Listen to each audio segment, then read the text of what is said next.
یہ پہلے 2 حق تھے جو میں نے اس دن مکمل تفصیل کے ساتھ بیان کیے تھے. انتظار کرنا واجب ہے. اللہ قرآن میں کہہ رہا ہے کہ اے میرے حبیب ان سے کہہ دیجئے کہ تم بھی انتظار کرو اور تمہارے ساتھ اس انتظار میں ہم بھی شامل ہیں. تمہارے ساتھ اس انتظار میں ہم بھی شامل ہیں. تم بھی منتظر ہو ہم بھی منتظر ہیں. ایک شخص امام موسی کاظم علیہ الصلوۃ والسلام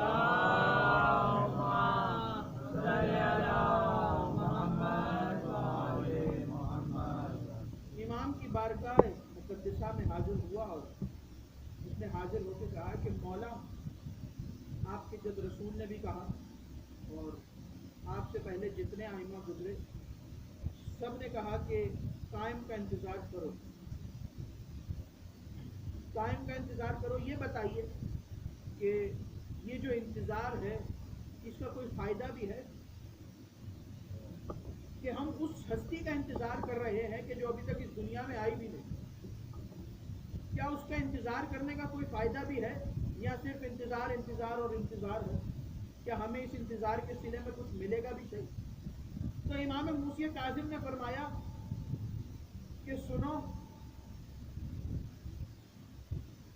امام کا انتظار تم بھی کرو، قائم کا انتظار 12ویں کا انتظار تم بھی کرو، ہم بھی کر رہے. یاد رکھو اگر کوئی شخص قائم کا انتظار کرتے کرتے اس دنیا سے رخصت ہو جائے تو وہ یہ نہ سمجھے کہ وہ اپنے بستر پہ مرا، بلکہ وہ یہ سمجھے کہ وہ امام کے سامنے، امام کے ظہور میں، امام کے حضور میں، امام کے خیمے میں مرا. امام کے سامنے، امام کے حضور میں، امام کے خیمے میں مرا. یہ 2 حق امام کے ہو گئے. مل کے بلند آواز سے صلوات. اللہم صلی علی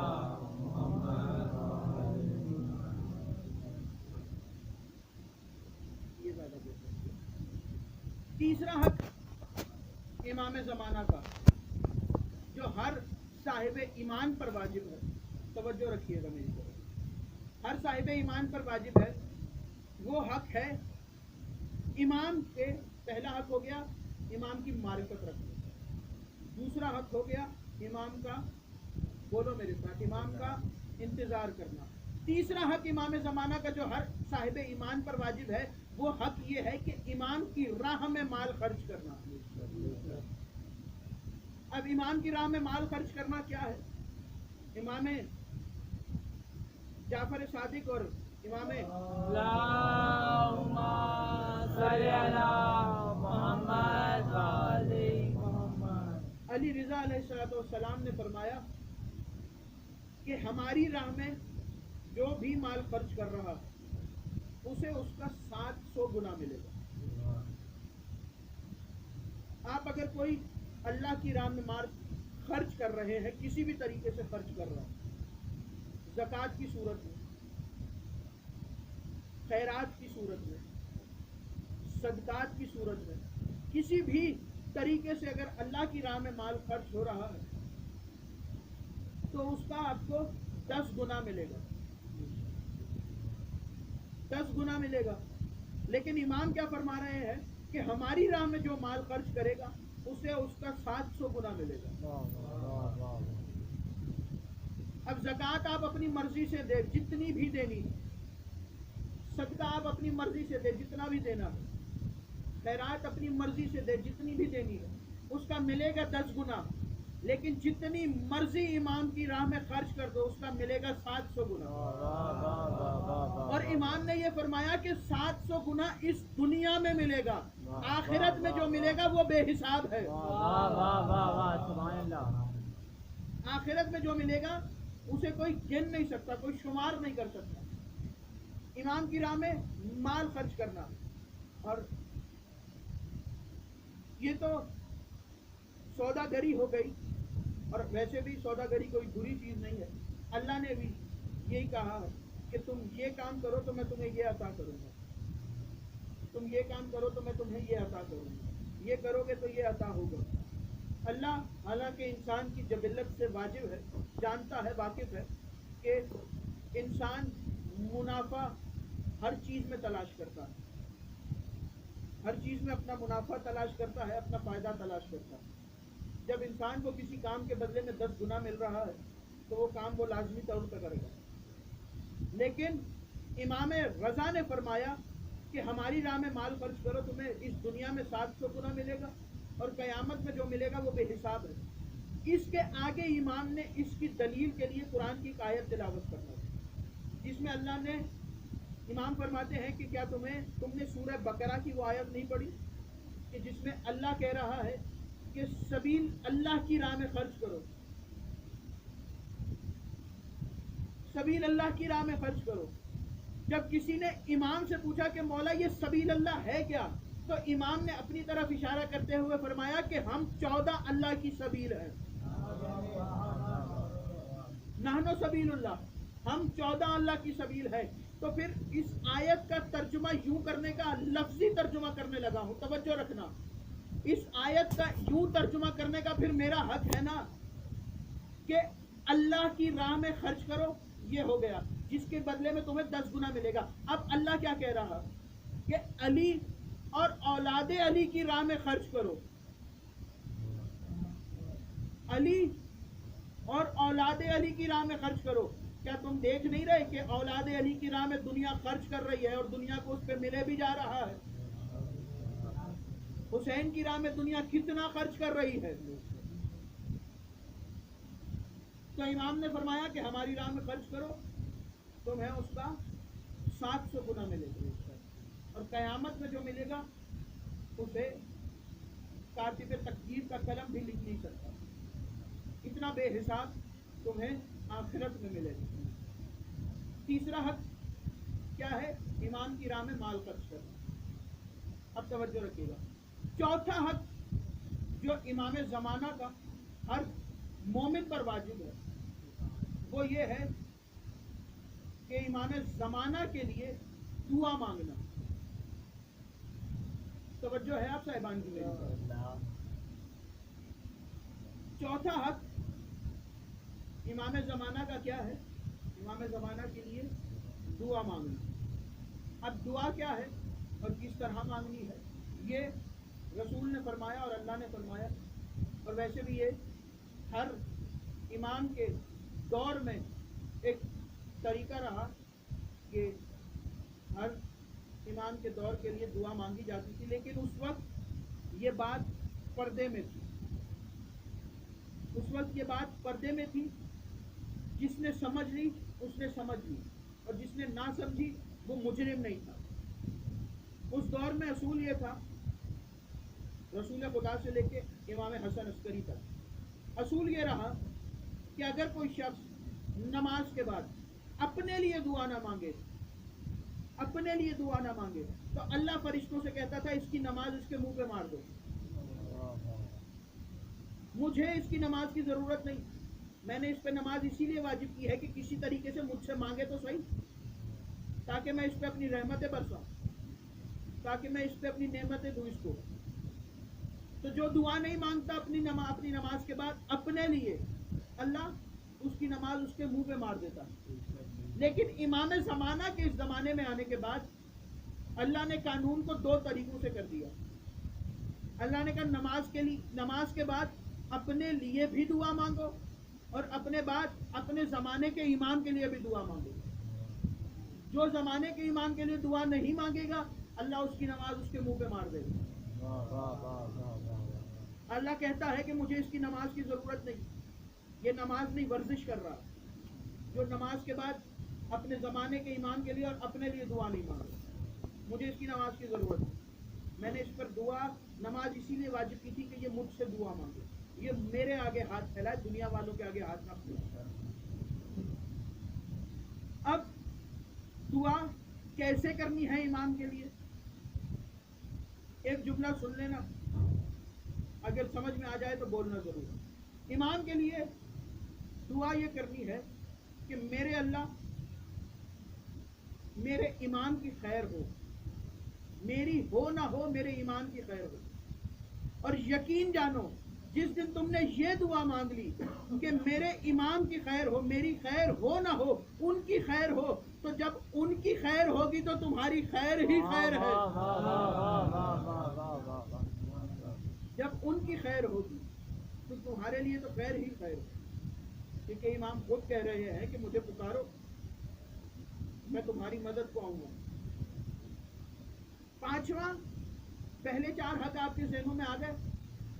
پہلے 4 حق کیا ہیں؟ پہلا حق ہے ایمان کی معرفت، دوسرا حق ایمان کا انتظار، تیسرا حق ایمان کی راہ میں مال خرچ کرنا، چوتھا حق ایمان کے لیے دعا مانگنا. آخری سب سے اہم حق جو امام زمانہ کا، وہ حق یہ ہے کہ امام زمانہ کو شدید مصیبتوں میں اور مصائب کے عالم میں پکارو. یہ حق کس طرح سمجھاؤں؟ بات یوں سمجھ لیں کہ ہر انسان کا دوسرے انسان پر کوئی نہ کوئی حق ہے. ابھی آپ یہاں بیٹھے ہیں، آپ کا میرے اوپر کوئی حق ہے اور میرا آپ کے اوپر کوئی نہ کوئی حق ہے. وہ حق کیا ہے؟ وہ حق یہ ہے کہ اگر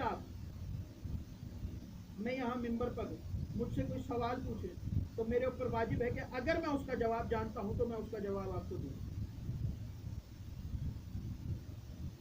اگر میں اس کا جواب جانتا ہوں تو میں اس کا جواب آپ کو دوں. اگر میں جواب نہیں دوں گا تو قیامت والے دن آپ اللہ کے آگے شکایت کر سکتے ہیں. اس کی مثال یہی ہے کہ قیامت والے دن مسجد اللہ کی بارگاہ میں گواہی دے گی کہ میرے اللہ، میں اس فلاں شخص کے بالکل قریب تھی، یہ میرے باہر سے گزر جاتا تھا، دائیں بائیں گزر جاتا تھا، لیکن مسجد میں آ کے نماز نہیں پڑھتا تھا. مسجد قیامت والے دن اللہ کی بارگاہ میں گواہی دے گی. اسی طرح آپ کا امام کے اوپر حق ہے کہ آپ امام کو، واجب ہے آپ کے اوپر کہ امام کو پکاریں. اگر آپ امام کو نہیں پکارتے تو قیامت والے دن اللہ آپ سے سوال کرے گا کہ جسے میں نے تمہارے لیے بنایا تھا تم نے اسے پکارا کیوں نہیں. اگر کوئی یہ سمجھے تو یہ دیکھے کہ معاذ اللہ امام تو خود کسی نہ کسی مصیبت میں ہوں گے، تو وہ حجت ہی کیا کہ جو اگر خود بھی مصیبت میں ہے تو اپنی عوام کو مصیبت سے نہ نکالے. وہ حجت ہی کیا جو اگر خود کسی نہ کسی مصیبت میں ہے بھی صحیح تو عوام کو کسی مصیبت سے کیوں نہ نکالے. اس کی مثال یہ ہے کہ اگر کوئی شخص میرے پاس آئے مدد کے لیے تو میں بھی اس کی کسی نہ کسی طریقے سے مشکل کشائی کر سکتا ہوں. اسی طرح اگر تم نے اپنے زمانے کو، امام کو کسی بھی حالت میں پکارنا ہے، تم امام کے زمانے کے امام کو پکارو، زمانے کے امام پر واجب ہے کہ وہ تمہاری مدد کرے. امام تمہاری مدد کو آئیں گے. اور امام زمانہ نے خود فرمایا کہ مجھے پکارو، رات کو مجھ سے سرگوشیاں کیا کرو، دوسروں کے دروازے پہ نہ جایا کرو. تم مجھے پکار کے تو دیکھو، میں تمہاری مدد کو آؤں گا. ایک شخص نے سنا کہ 40 دن امام حسین کے حرم میں زیارت عاشورہ پڑھنے سے امام زمانہ سے ملاقات ہوئی. 40 دن مسلسل امام حسین کے حرم کے اندر زیارت عاشورہ پڑھنے سے امام زمانہ سے ملاقات ہوئی. اب وہ چلا اور امام حسین کے حرم میں پہنچ گیا اور اس نے یہ عمل شروع کر دیا کہ 40 دن کے لیے زیارت عاشورہ پڑھنا شروع کر دیا. اب کوئی آپ خالص عمل کر رہے ہو نا تو اس میں مصیبت ضرور آتی ہے، اس میں رکاوٹ ضرور آتی ہے. اب دن گزرتے رہے، وہ زیارت عاشورہ حرم امام حسین میں بیٹھ کے پڑھتا رہا. اچانک ایک دن، کچھ دن کے بعد اس کے دل میں خیال آیا، اتنے دن ہو گئے امام کے لیے زیارت عاشورہ پڑھ رہا ہوں، پتہ نہیں امام سے ملاقات ہوگی یا نہیں، پتہ نہیں امام زمانہ ملیں گے یا نہیں۔ اگر ملنا ہوتا تو اتنے دن گزر گئے مجھے زیارت عاشورہ پڑھتے پڑھتے، کوئی تو اشارہ دیتے، کوئی نہ کوئی تو اشارہ ہوتا کہ میں تم سے ملاقات کروں، اتنے دن ہو گئے امام سے ملاقات نہیں ہو رہی۔ یہ سوچا، سوچنے کے بعد اپنا سامان سفر باندھا اور واپس گھر کی طرف چل پڑا۔ امام کی معرفت یاد رکھیے، واپس گھر کی طرف چل پڑا۔ اب جب گھر کی طرف چلا تو یہ اپنے گھوڑے پر سوار تھا، آدھی رات کا وقت تھا، اسے رستے میں ایک گھڑ سوار ملا جس کے چہرے پر نقاب تھا۔ اس گھڑ سوار نے پیچھے سے اس کا نام لے کر پکارا، لیکن یہ پھر بھی نہیں سمجھا کہ پکارنے والا ہے کون۔ جب آپ کو اجنبی شخص آپ کے نام سے پکارے تو آپ سوچو گے تو صحیح نا، ہے کون جو مجھے میرے نام سے جانتا ہے حالانکہ میں اس کو نہیں جانتا۔ پیچھے پلٹا، وہ شخص اس شخص کے گھوڑے کے قریب آیا اور آ کے کہا کہ یہ بتاؤ کہ تم سفر زمینی سفر کرو گے یا سمندری سفر کرو گے؟ تو اس نے کہا کہ میں گھوڑے پر ہوں تو زمینی سفر کروں۔ اب تھوڑا آگے بڑھے، گفتگو دونوں میں چل رہی تھی، بڑھتے بڑھتے جو شخص جس نے پیچھے سے آواز دی تھی، اس نے آواز دے کے کہا کہ پوچھو گے نہیں تم کہ میں کون ہوں؟ نہیں، آپ کون ہیں؟ میرے ذہن میں تو آیا ہی نہیں کہ میں آپ سے پوچھوں کہ آپ کون ہیں۔ جب اس نے نام پوچھا تو اس شخص کی آواز آئی کہ میرا نام بقیت اللہ ہے۔ امام کا ایک لقب ہے بقیت اللہ۔ امام نے فرمایا میرا نام ہے بقیہ۔ تب بھی اس کے ذہن میں نہیں آیا کہ یہ جو میرے برابر میں شخص چل رہا ہے یہ کون ہے۔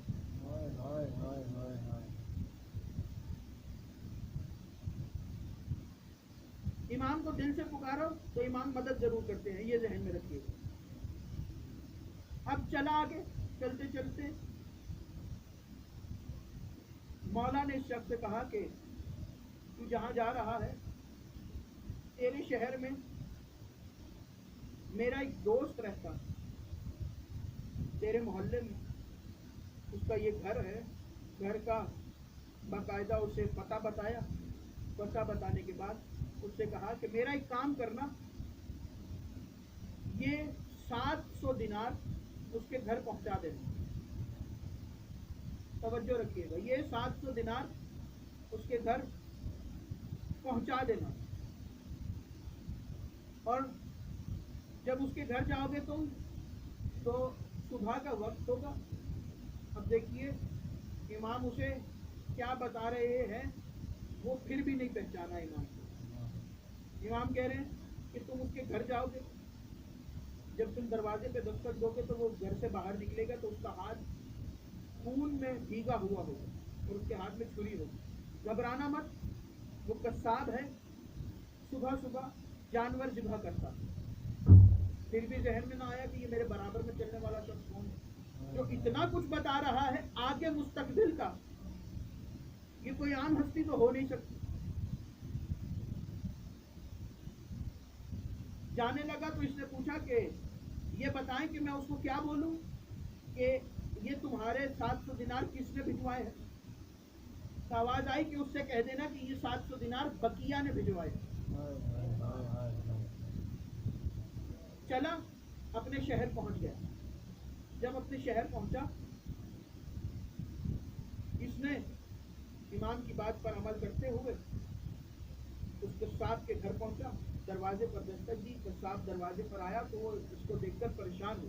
اس نے کہا پریشان نہ ہو، میں جانتا ہوں تو قصاب ہے اور صبح صبح جانور ذبح کرتا ہے۔ اب بتا رہا ہے سب کچھ کہ مجھے سب پتا ہے۔ اس نے کہا کیوں آیا ہو؟ اس نے کہا کربلا سے آ رہا ہوں، کسی نے تیرے لیے 700 دینار بھیجے۔ کربلا سے آ رہا ہوں، کسی نے تیرے لیے 700 دینار بھیجے۔ یہ سننا تھا کہ اس شخص نے کہا کہ تو یہیں پر چند لمحات میرا انتظار کر،